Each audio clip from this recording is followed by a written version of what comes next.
Ya, Are you free tak? kenapa? Nak minta tolong sikit. Tolong apa tu? Ada kerja nak kena buat. Oh ya ke? Tapi itulah, saya ingat nak tolong awak. Tapi saya punya USB port ni dah ada masalah sikit. Dua-dua rosak. Jadi, saya kena settlekan kerja saya dulu lah. Tapi macam mana saya punya USB port rosak? Okey, saya ada USB port. Nanti saya ambil kejap. Saya tunjuk kat awak.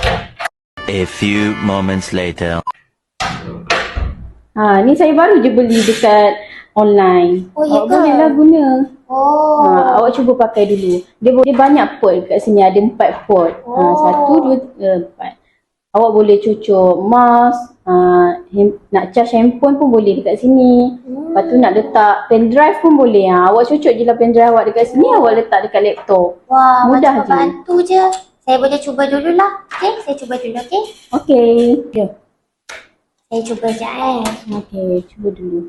Sebab USB port saya tinggal satu je yang okey. Jadi, susahlah saya nak buat kerja. So, kita ni.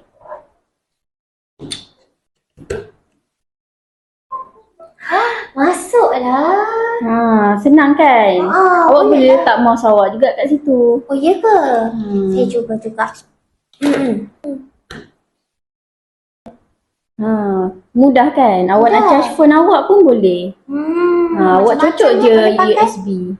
Wah, baguslah benda ni. Bolehlah saya pakai buat sementara waktu, sementara nak tunggu saya punya gaji masuk, nak baiki USB port saya. Boleh, awak pinjam je dulu. Okey, nanti kasih tahu. Nanti saya pulangkan balik. Tapi saya nak tanya lah dekat mana saya nak beli Okey, macam mana nak dapatkan extend USB port ni? Korang tekan je beg kuning kat bawah dan link dekat bawah yang kami sediakan. Yang penting, kualiti dia sangat baik dan harga sangat berpatutan. Korang boleh klik link di bawah sekarang. Bye-bye.